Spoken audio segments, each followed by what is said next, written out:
Il y a une boîte invisible, palpable à la conscience, imperméable au doute, elle nous protège de l'incertitude. Confortable, elle nous permet de comprendre dans les limites de l'habitude. Mais quelles sont ses réelles dimensions? Et qu'adviendrait-il de notre vision du monde si nous le percevions au-delà de ces trois dimensions? Que l'expérience commence.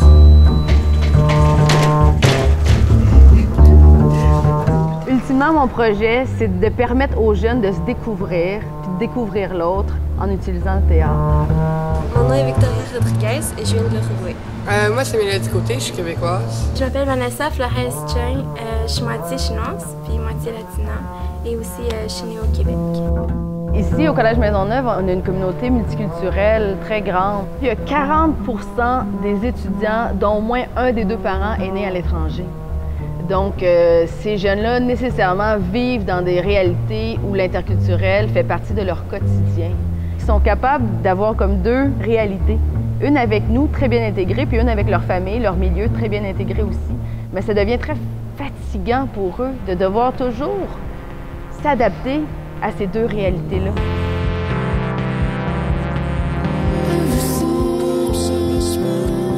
Avec des projets comme le mien, c'est vraiment extraordinaire parce que ça leur permet de mettre en scène ce qu'ils vivent et de cette façon-là de pouvoir petit à petit dépasser les difficultés puis trouver une zone peut-être de confort malgré leur double culture. J'ai des jeunes Québécois aussi dans mon projet. J'ai des jeunes qui viennent vraiment de l'étranger puis ne sont pas nécessairement de deuxième génération. Donc, pour chaque étudiant, ça diffère leur enjeu interculturel. 4 personnes à la fois vont aller toucher de leurs mains complètes la personne de leur choix. Ce que j'ai voulu représenter par mon tableau, c'est le concept des frontières. Chaque personne a ses limites. Puis au fond, c'est découvrir ces frontières-là qu'on se met par rapport aux autres, puis qu'on se met parfois par rapport à nous aussi. Dans mon tableau, les spectateurs ils allaient peu à peu toucher de plus en plus loin les différents personnages qui étaient d'ailleurs des stéréotypes.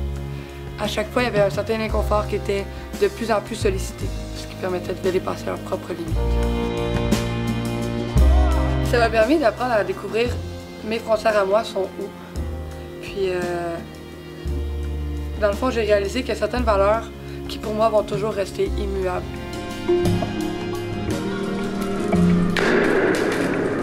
C'est une expérience qui m'a permis de m'ouvrir aux autres cultures, d'en apprendre de plus en plus, puis d'apprendre à me dépasser moi-même. Si un jour le soleil ne se levait pas, iras-tu le réveiller? Victoria, elle est uruguayenne et elle a grandi au Québec. Vanessa, son père est salvadorien, sa mère chinoise et elle grandit au Québec. Le cubicule, ça représentait plus comme mon cocon, mon chez-moi, puis aussi ma culture, parce qu'on est souvent casé dans un cubicule, dans le sens qu'on est casé dans une culture. Donc, j'étais vraiment comme dans mon cocon. Puis moi, j'étais pas à l'aise là-dedans, mais j'acceptais ça. J'étais comme confortablement à l'aise. Ma triple identité me rendait plus confuse. Maintenant, je comprends mieux, mais avant, j'étais vraiment confuse parce que les gens me disaient que j'étais comme ça. Le monde me donnait comme une étiquette, puis je sais pas, moi je me disais, ok, ben je suis chinoise et tout parce que j'ai l'air d'une chinoise, mais je sais pas si moi je m'identifiais de même. Comment feras-tu pour qu'ils s'aiment? Je suis entre deux identifications, puis je me sens renfermée parce que je sens pas qu'il y a un groupe où que je pourrais m'identifier dans le fond. Puis mettons, moi puis Victor, qu'est-ce qu'on voulait faire, c'est faire vivre ou faire ressentir ce qu'une personne pourrait ressentir dans le fond, dans ce contexte-là, dans le fond. Le fait de connaître une personne qui a vécu ce que j'ai vécu, je me suis sentie réconfortée. Puis aussi, quelqu'un de me comprendre autant que, tu sais, j'ai jamais connu autant de personnes qui pouvaient me comprendre. Alors ça m'a vraiment fait sentir bien. Toi et moi, toi et moi. C'est ça le but du projet, hein? Toi et moi. Que les jeunes puissent avoir des prises de conscience comme ça, tu sais. De reconnaître que quelqu'un d'autre qui peut vivre la même chose qu'elle, c'est transformateur. Puis elle sera plus la même après. Elle sera plus la même. Elle a dépassé quelque chose. Elle a dépassé l'isolement. Elle va prendre une autre place dans le monde. c'est 1 an de processus pour mes jeunes. Hein. Le spectacle, c'est juste la pointe de l'iceberg. Parce que mon projet, contrairement à d'autres projets de théâtre, c'est qu'on prend beaucoup de temps pour la dynamique de groupe.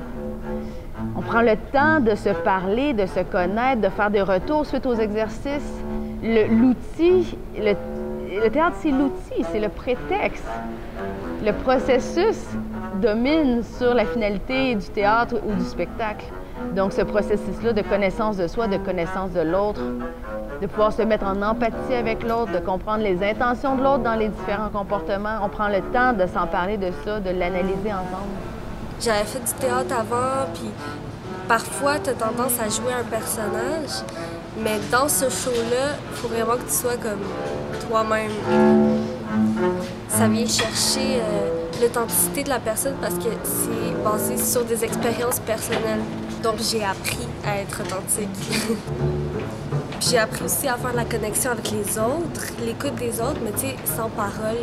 Juste le fait d'être comme toutes liées pour faire comme une danse ensemble, mais tu sais, ça prend une grosse connexion puis une grosse conscience de l'autre.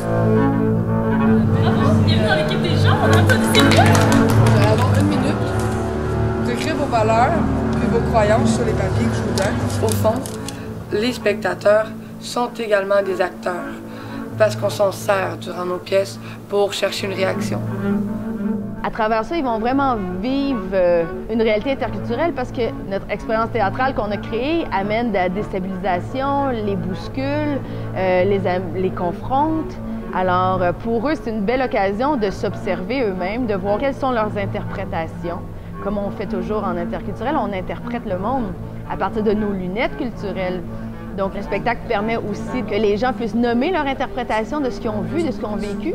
Puis ensuite, mes étudiants à moi qui ont préparé le spectacle vont nommer quelles étaient leurs intentions. Alors, ça permet vraiment aux gens de voir des fois le décalage entre notre interprétation et l'intention réelle derrière le geste, l'action. Mais le thème était quand même beaucoup associé à la difficulté. Puis moi, j'avais pas réalisé ça à ce point-là. Tu sais, que l'interculturel, c'est une difficulté qu'on finit par dépasser. C'était vraiment, au niveau des symboliques, il y en avait tellement, c'était extraordinaire. Ultimement, là, mon projet, c'est vraiment d'arriver à une compréhension mutuelle.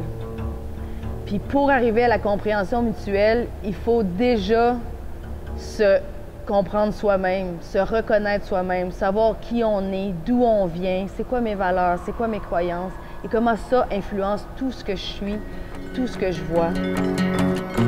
Tous ces jeunes-là vont avoir dorénavant une ouverture vraiment plus grande envers l'autre pour aller se mettre en empathie, puis le comprendre, et puis chercher un terrain d'entente. C'est ça le but ultime de mon projet.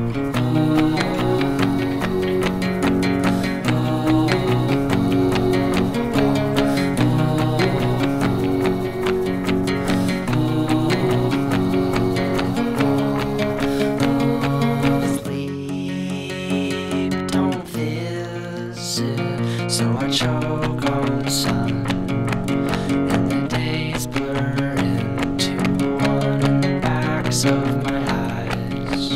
On the things I've never done, sheets are swaying from an old clothesline, like a row of captured ghosts or old dead grass. There's never much, but we've made